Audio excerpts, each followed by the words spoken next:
당뇨병 치료 약에 기대지 말라. 세포의 복제 과정을 방해한다. 암발병. 여기서 당뇨병과 암이 이렇게 연관이 깊은 이유는 암이 세포의 성장과 복제 이상으로 생기는 질병이기 때문이다.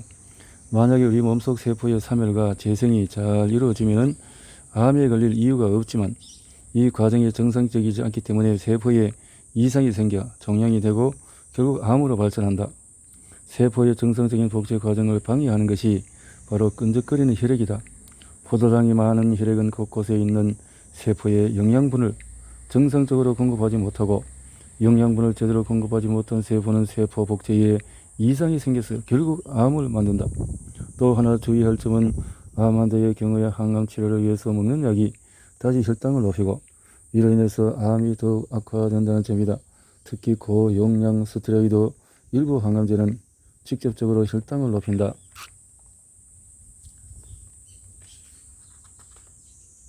당뇨병과 암은 발병 원인 역시 비슷하다.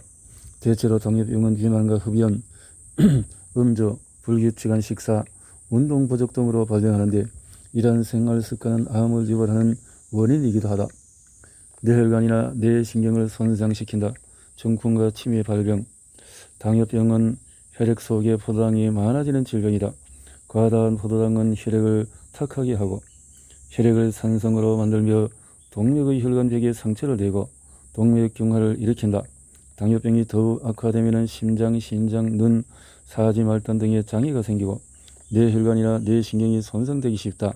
뇌는 심장에서 나가는 혈액의 15%와 총선수의 25%를 소비하는 가장 중요한 기관이라서 작은 손상만 입어도 신체에는 심각한 장애가 생긴다. 또한 뇌로 공급되는 혈액에 조금이라도 이상이 있으면 뇌가 손상되면서 중풍이나 치매가 발병하기 쉽다. 중풍과 치매가 인슐린 저항성과 밀접하게 관련되어 있다는 사실은 이미 잘 알려져 있다. 최근의 연구에서는 인슐린의 농도가 높으면 중풍과 치매의 위험성이 증가한다고 밝혀졌다. 인슐린 저항성은 설탕 섭취와 관련이 깊다.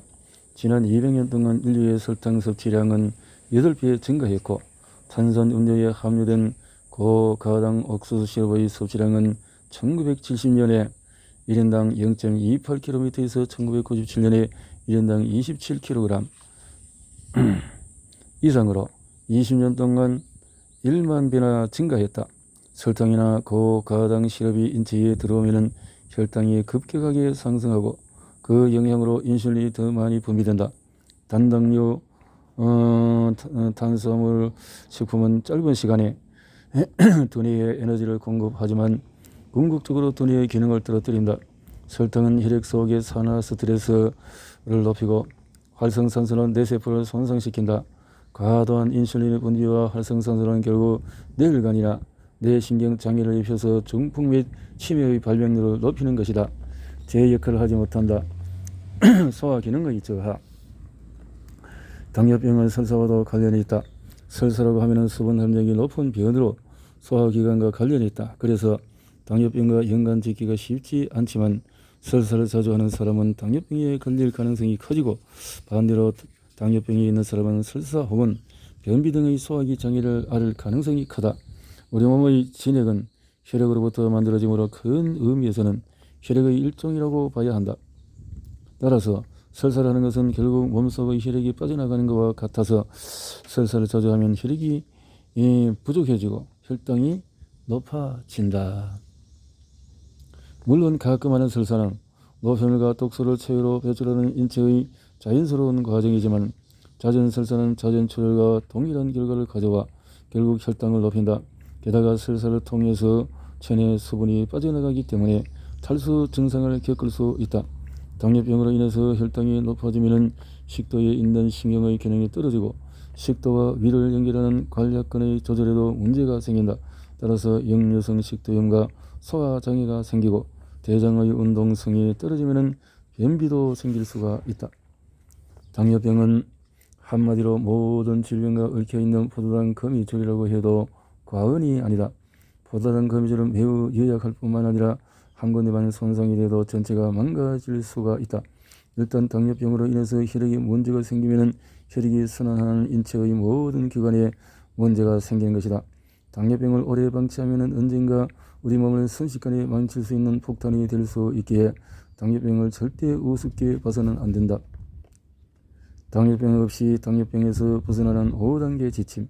1단계 혈당은 무엇이고 당뇨병은 왜 생기는지 이렇게 알아야 된다는 거죠.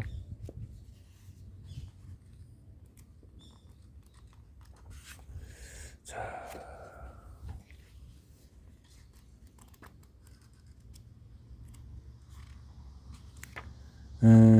그래서 당뇨를 왜 끊어야 되는지. 그래서 평소 먹던 생활 습관, 자연 체력을 높이는 일에 중심을 가져야 한다라는 것이고, 자, 당뇨약을 끊어야 하는 이유에 대해서 파트 2에서 공부를 해봅시다. 서양 의학은 안타깝게도 근본 원인을 치료하기보다는 눈에 보이는 수치와 국소 부위의 상태 호전에만 집중한다. 특히 연구실에서 개발한 화학약물로 우리 몸을 치료한다고 하는데 그것은 말이 되지 않는다. 화학약물은 질병의 원인을 치료하지 못할 뿐만 아니라 더 큰 부작용으로 우리 몸을 최악의 상태로 이끈다. 확신하는데 당뇨병 환자들이 제일 먼저 해야 할 일은 당뇨약에 의지하는 것이 아니라 잘못된 생활 습관을 개선하고 그동안 먹던 당뇨약을 끊거나 서서히 줄이는 일이다. 의사들이 당뇨약을 처방하는 이유는 당뇨병 환자들의 머릿속에는 혈당 조절이 안되면 매우 위험해진다는 생각이 크게 자리 잡고 있다. 그래서 매일같이 당뇨약을 챙겨 먹고 수시로 혈당을 측정한다. 당뇨약을 꾸준히 먹으면 정말 당뇨병에서 해방될 수 있을까? 당뇨약을 끊으면 바로 합병증이 올까? 그래서 의사들이 당뇨약을 꼭 먹어야 한다고 하는 걸까? 그런데 믿고 먹어온 당뇨약이 당뇨병보다도 더 무서운 부작용을 숨기고 있다면 당뇨약은 일부 긍정적인 효과도 있지만 안타깝게도 부정적인 영향이 더 큰 것이 사실이다. 사실이다. 더 큰 것이 인슐린과 혈당 조절이 당뇨병 치료의 목표다.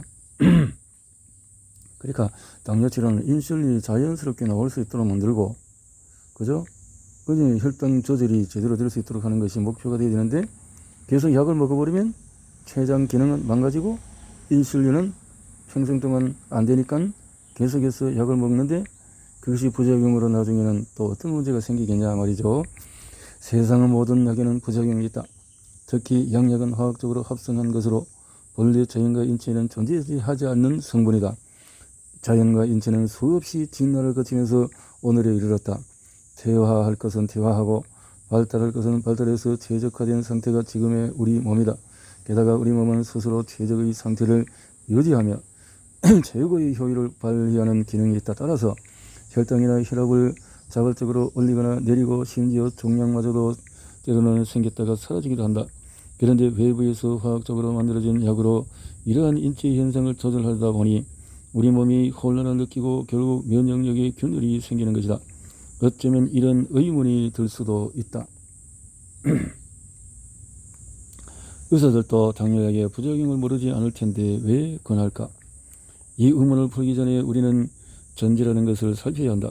즉 당뇨병을 보는 관점에 따라서 그에 따른 대처도 달라진다는 사실을 이해해야 한다. 감기를 예로 들어보자. 감기를 면역력이 약해져서 일시적으로 생기는 인체의 약화 현상이라고 보면 감기에 걸렸을 때 면역력을 되살리는 노력을 하게 된다. 그래서 잘 먹고 푹 쉬며 충분히 잠을 자서 체온을 올리면 면역력이 자연스럽게 강화되면서 감기가 저절로 물러간다. 면역력이 자연스럽게 강화되지 않을 땐 자연의 생명력이 담긴 한약을 먹어서 몸을 보강하면 면역력을 높일 수 있다. 따라서 그러면 감기약을 따로 먹지 않아도 감기가 낫는다. 그런데 감기를 목이 아프고 콧물이 나오고 열이 나는 증상으로만 대하면 감기는 하루빨리 퇴치해야 할 대상이 된다. 그래서 소염제, 진통제, 항생제, 해열제를 처방받아서 먹고 주사도 맞는다. 당뇨병에서도 같은 일이 발생한다. 당뇨병을 어떻게 보느냐에 따라서 약물 처방을 할 것인지 아니면 다른 방법으로 치료할 것인가 결정이 된다. 서양의학에서는 당뇨병을 인슐린이 제대로 분비되지 않아서 혈당이 내려가지 않는 병이라고 전제한다.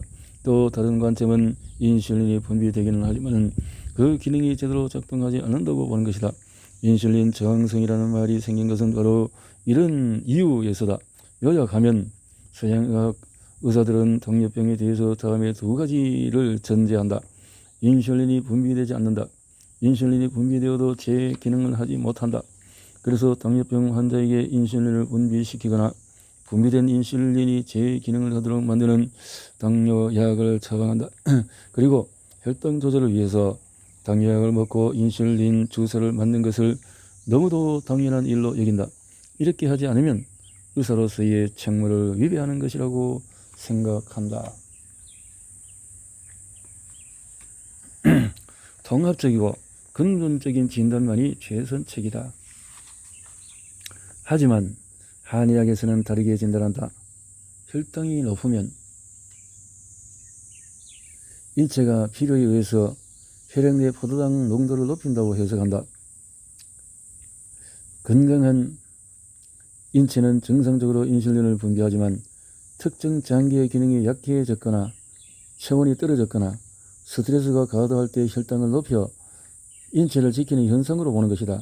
앞에서 살펴본 서양의학의 관점과 비교하면 다음과 같다. 고혈당의 상태는 서양의학 관점에서는 인슐린이 분비되지 않거나 제기능하지 못해서 혈액 내 포도당을 소비하지 못하는 질병이다 이렇게 보는데, 이게 동의학이나 한의학의 관점에서는 특정 장기의 약화, 체온의 저하, 과도한 스트레스가 있을 때 혈당을 높여서 인체를 지키려는 현상이다. 인체를 지키려는 현상이다. 이렇게 서양의학은 혈당이 높으면 질병으로 보지만 한의학에서는 인체를 지키려고 유지하는 정상적인 생리 현상으로 본다. 이런 관점의 차이는 있을 수 있다. 중요한 것은 서양의학에서 처방하는 당뇨약의 부작용이 계속 보고되고 있다는 점이다. 그래서 이렇게 이 문제들을 보는 관점이 이렇게 영반대가 되면 어떻게 치료가 될 것이냐요. 참 어려운 문제죠. 그럼 단순하게 천면으로 보자. 당뇨약 아반디아는 왜 퇴출되었을까? 2007년부터 2008년 사이에 미국의 식품의약국 FDA에서 당뇨약 아반디아를 둘러싸고 매우 격렬한 논쟁이 벌어졌다. 미국 FDA라고 하면은 의약품에 대해서 굉장히 엄격한 기준을 가지고 소비자를 위한 결정을 내리는 곳으로 생각이 된다. FDA는 미국 보건후생부 산하기관으로 독립된 행정기구다. 우리나라에서 의약품을 광고할 때에 미국 FDA 승인이라는 문구를 자주 사용하기 때문에 이런 긍정적인 이미지가 생겼겠지만, 아반디아를 둘러싼 FDA 행보를 제대로 안다면 그런 이미지가 반감될지도 모르겠다.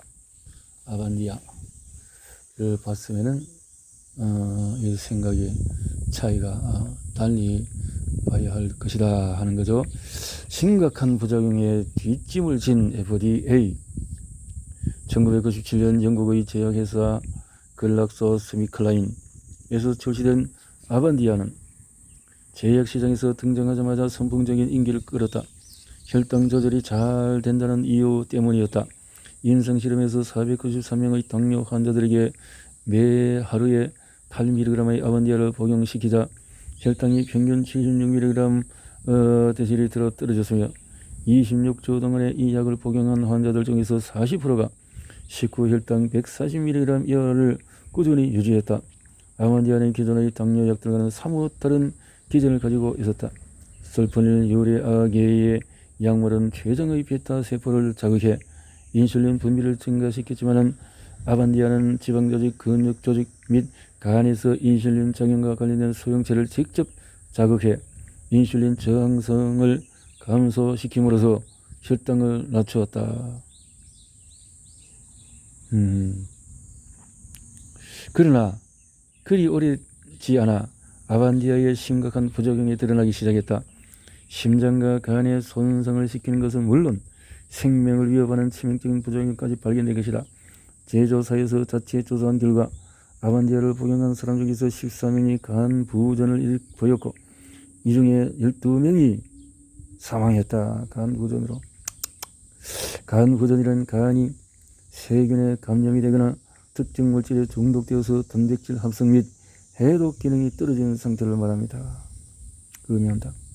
그런데 이러한 심각한 부작용이 발견되었는데도 FDA는 신중하게 검토하겠다는 말만 할 뿐이었다.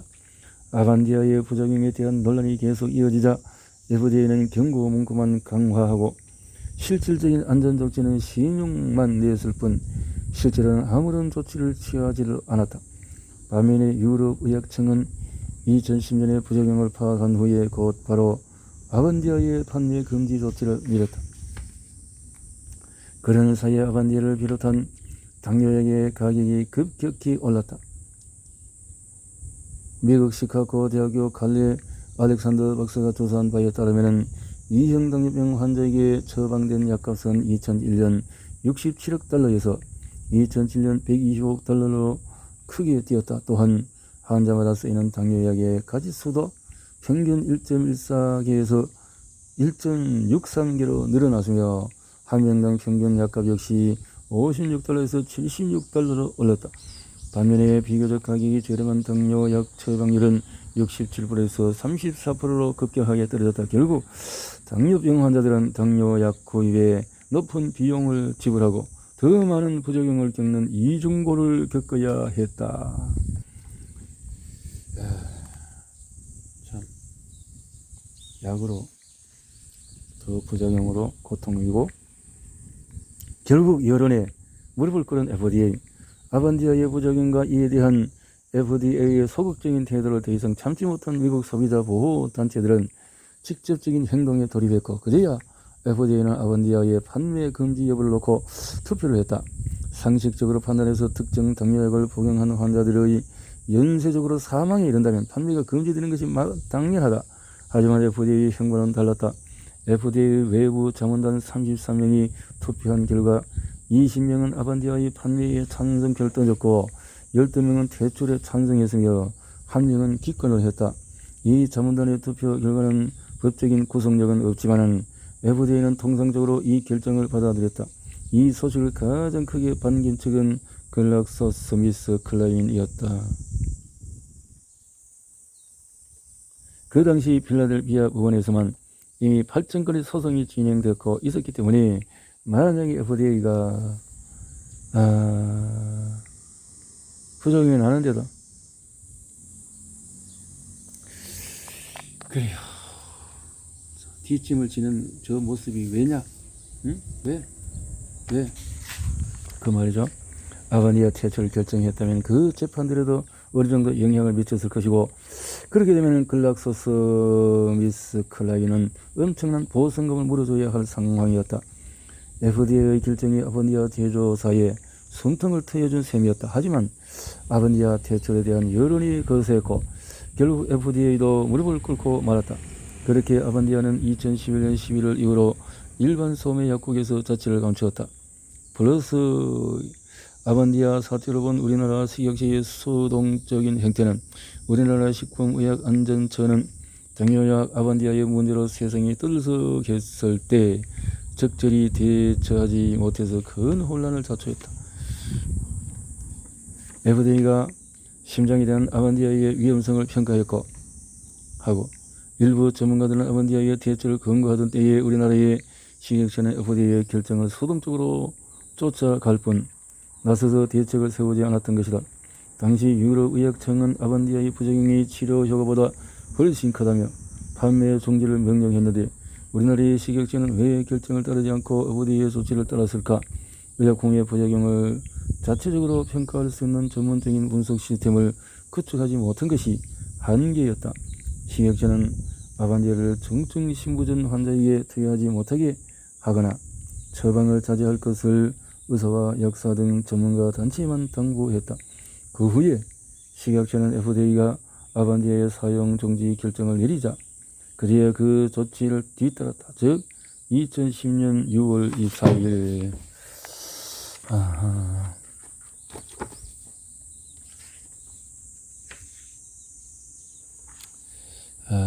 그래요.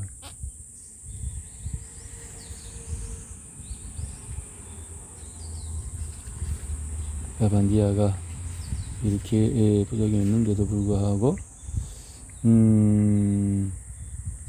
결국은 재판에서 소매약국에도 다 바뀌게 되어졌다는 거죠.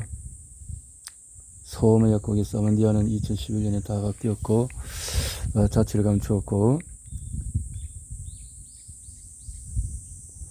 그래서 이런 것들이 하지만 식약처가 내린 아반디아에 대한 신중한 처방 규정은 의료 현장에서 제대로 지켜지지 않았다. 의료 현장에서 이게 참 어려운 거죠. 식약처가 국민의 안전을 최우선적으로 고려하지 않은 사이에 2009년 한 해에만 국내에서 5만 9천 명의 아반디아를 복제한 의약품을 복용했으며 2006년부터 2010년까지 8월까지 우리나라에서 심혈관 및 동맥질환을 포함한 120여 건의 아반디아 부작용 사례가 보고됐다. 의료 행정기관이 주저하는 사이에 수많은 환자들이 막대한 피해를 본 것이다. 이런 것을 빨리빨리 좀 처리하면 얼마나 좋아요, 그죠?